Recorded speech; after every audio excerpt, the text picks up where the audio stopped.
Ministro Flávio Dino, tudo bem contigo? Obrigado pela oportunidade de mais uma conversa. No dia 17 de janeiro passado, 9 dias após os atos de vandalismo e terrorismo contra as sedes dos três poderes em Brasília, o senhor participou de uma conversa virtual, uma entrevista no Centro de Estudos de Mídia Barão de Itararé com vários jornalistas da imprensa alternativa, da mídia alternativa independente.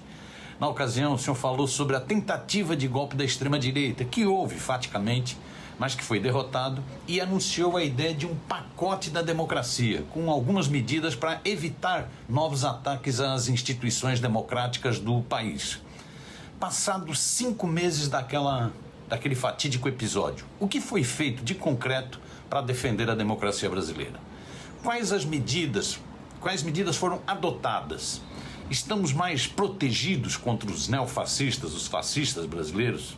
No caso dos setores militares, que tiveram uma participação ativa naquela tentativa de golpe, o senhor chegou a falar que os acampamentos nos QGs do Exército foram incubadoras de terroristas. O que foi feito para afastá-los da política, de vez? E no caso das redes digitais, que serviram para difundir o ódio e a violência fascista e mobilizar os golpistas, o senhor ainda acredita na aprovação, na possibilidade de aprovação do PL 2630 e de outras medidas de regulação das plataformas? Obrigado, Miro. Prazer em falar mais uma vez com você e quero, desde logo, me sentir convidado a uma nova conversa com os jornalistas associados ao Barão de Itararé, pelo qual eu tenho um grande carinho. E as lembranças são todas pertinentes e queria, portanto, em resposta, dizer, em primeiro lugar, que em relação aos militares, nós tivemos alguns passos muito significativos. O primeiro deles é que, não obstante houvesse, infelizmente, vozes militares apoiando aquele momento de desvario que se seguiu ao 31 de outubro, quando Bolsonaro perdeu a eleição, isso foi minoritário. Ou seja, não houve um engajamento majoritário das Forças Armadas nas tentativas de golpe de Estado que se seguiram à derrota eleitoral no segundo turno até o 8 de janeiro. O segundo aspecto que eu destaco é que o clima de diálogo melhorou bastante após o 8 de janeiro. Havia, sim, muita dificuldade, que são notórias, mas com algumas mudanças organizacionais e institucionais, hoje eu diria que nós temos uma participação saudável das autoridades militares no diálogo com as autoridades civis do governo. Em terceiro lugar, destaco que houve uma mudança jurisprudencial, em que nós temos hoje, inclusive, militares respondendo a processos não na Justiça Militar, e sim na Justiça Comum, nesse caso, no Supremo Tribunal Federal, por conexão em relação às milhares de ações penais que lá transitam. Creio que isso são proteções importantes nessa dimensão preventiva que o Miro destaca. Finalmente, em relação às redes sociais, nós acompanhamos o debate no Congresso, muita dificuldade, que não é apenas brasileira.